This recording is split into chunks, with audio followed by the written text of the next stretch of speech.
రాష్ట్రానికి కాబోయే ముఖ్యమంత్రి, చుట్టూ 1,00,000 మంది జనం, 20 టీవీ ఛానళ్లు, జెడ్ కేటగిరీల సెక్యూరిటీ, 20 అంగుళాల తుపాకీ, 2 కేజీల తల. ట్రిగర్ లాగితే భూమ్.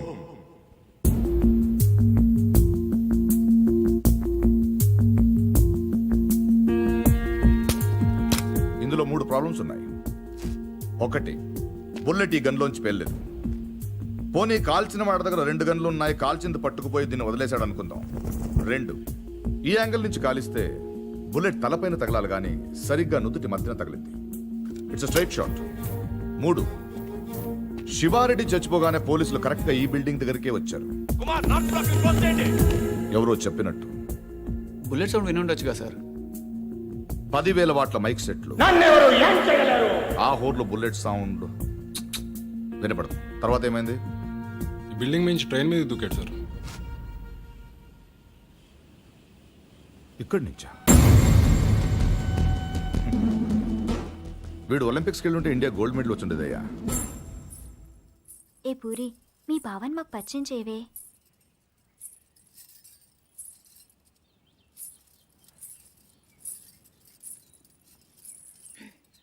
పార్దు బావా, వీళ్ళందరూ నా ఫ్రెండ్స్. సీత, శైలజ, గీత, పద్మజ. ఏం పార్దు, నన్నే మర్చిపోయావా? 3వ క్లాస్లో ఉన్నప్పుడు కొబ్బరుండిచ్చి నన్ను ముద్దు పెట్టుకున్నావు, గుర్తులేదా? నేను పార్దు, నీ పద్దుని.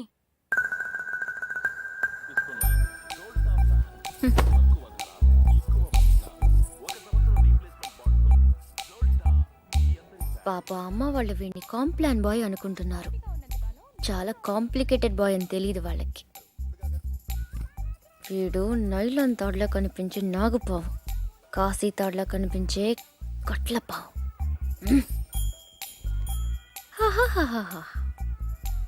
మళ్ళీ ఆడలతో మాట్లాడినట్టు పెద్ద కట్టింగ్ ఒకటి. అయినా చేసే పనులన్నీ సైలెంట్గా చేసేస్తుంటే ఇంకా మాటలు ఎందుకు?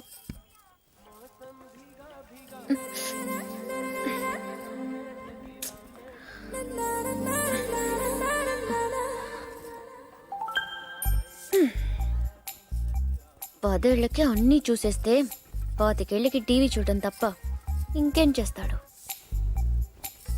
ఇంట్లో ఉన్న పూరి నచ్చదు కానీ ఆ చపాతి మొహం మాత్రం కావాలి.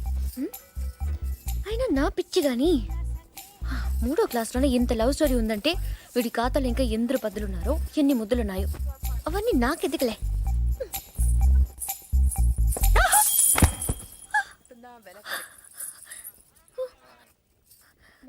ఏమైంది? పడిపోయావు. అది తెలుసు కానీ ఎలా? హౌ? కళ్ళు తిరుగుంటాయి. కాదు, గుర్తొచ్చింది. కాలు తగిలి పడిపోయాను. నీ కాలు నీకెలా తగులుతుంది? నా కాలు కాదు, నీ కాలు తగిలి పడిపోయాను. నేను ఎక్కడున్నాను, నువ్వు అక్కడున్నావు. నీ కాలు ఎలా పెడతాను? పెట్టొచ్చు. ఎలా? హౌ? చూపించినా? నువ్వెప్పుడు నేను. నడు నడు.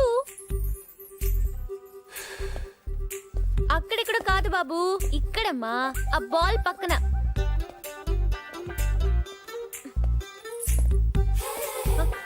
మళ్ళీ రా చెప్తాను.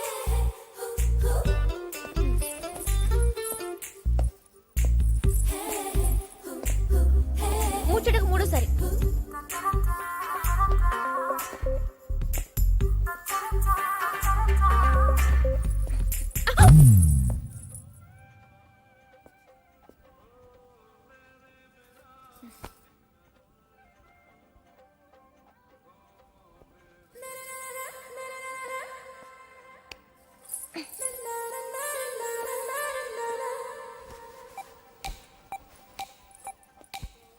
పడిపోయి నేను బాధపడకు పూరి.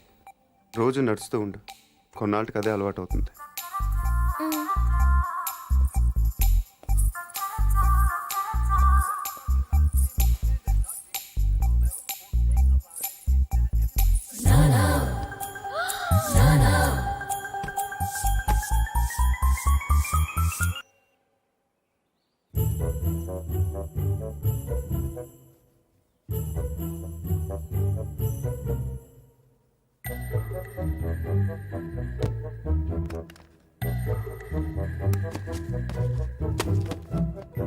బుల్లెట్ లేవురా, గోళీలు ఉన్నాగా. అమ్మో తాతయ్య, తెలియదురా మీకు? దేంతో ఆడుకోవాలా దేంతో ఆడుకోకూడదా తెలియదా మీకు?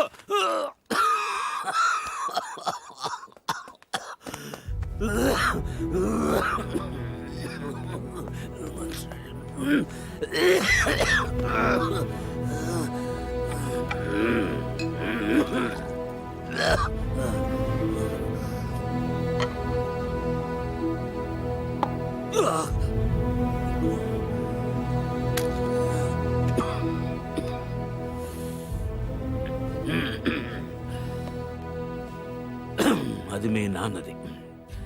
దాని గొట్టంలో ఏదైనా అడ్డం ఉంటే ఉండు వెనక్కి పెడుతుంది. ప్రతి వేసంకాలం వాడు కొల్లేరు దగ్గరికి వేటకెళ్ళేవాడు. పాలేరెవరో గన్ సరిగ్గా క్లీన్ చేయలేదనుకుంటా. గొట్టంలో చిన్న రాయి ఉండిపోయింది. ఎంతది, అదే వాళ్ళు ఆడుకునే ఆ కోళి అంతది. ఆ బాధతోనే ఏడాది తిరిగే లోపే మీ అమ్మ కూడా వెళ్ళిపోయింది. రోజులు గడిస్తే ఇలాంటివి మర్చిపోతా ఉంటారు, కానీ మర్చిపోవడానికి వాడేమైనా జ్ఞాపకమా? నా జీవితం. 3, 4, 5, 6, 7, 8, 9 ఇంకోటి ఉండాలి. మొత్తం 10 కదా, 10 అయ్యారు నాయుడు మనుషులు మన పొలంలో కంచేసేస్తున్నారటండి.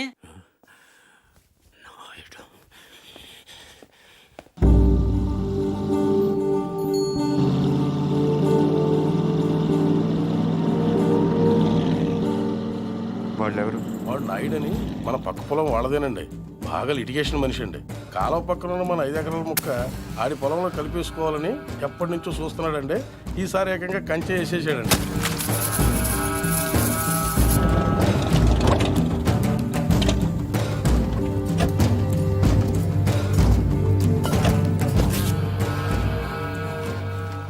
నాయుడు, ఏంటిది? కంచె ఇంగ్లీష్లో ఫెన్సింగ్ అంటారని ఎంఆర్ఓ గారు ఇప్పుడే చెప్తున్నారు, మీరు వచ్చారు. తెలివిగా మాట్లాడొద్దు నాయుడు. చూసారా, అడిగిన దానికి సమాధానం చెప్తే తెలివితేటలు అంటారు, చెప్పకపోతే పొగరంటారు. మరి నన్ను ఏం చేయమంటారు? నా పొలంలో వేసిన ఈ కంచె తీసేసి నీ హద్దుల దగ్గర వేసుకో. ఎంఆర్ఓ గారు, ఈ 5 ఎకరాల మీద వీడి కన్నుందని మీకు తెలుసు. ఇలాంటి తప్పులు ఆపకపోయినా పర్లేదు, కానీ ఇలా దగ్గరుండి జరిపించడం మాత్రం మీకు గౌరవం అనిపించుకోదు. చూడండి మూర్తి గారు, ఈ 5 ఎకరాలు మీదని మీకు అనిపించింది అనుకోండి, కోర్టుకు వెళ్ళండి, అది సివిల్ కేసు అవుద్ది. ఇలా వచ్చి గొడవ చేశారనుకోండి, అది క్రిమినల్ కేసు అవుద్ది. ఛీ, నా ఇళ్ళ నీచుడితో మనకేంటి వదిలేశారనుకోండి, బోల్డ్ అంత టైం సేవ్ అవుద్ది. అదేండి సంగతి, అలా జరిగిందండి. కాబట్టి పొలం మీదే, పత్రాలు నావి. నాడు ఇప్పుడే వెళ్ళి పోలీసులు తీసుకొచ్చి నిన్ను అరెస్ట్ చేస్తాను. మీరు 1957 మోడల్ కారే వాడుతున్నారు అనుకున్నాను. బ్రెయిన్ కూడా ఆ మోడల్దే వాడుతున్నారు. ఇలా అయితే కష్టం.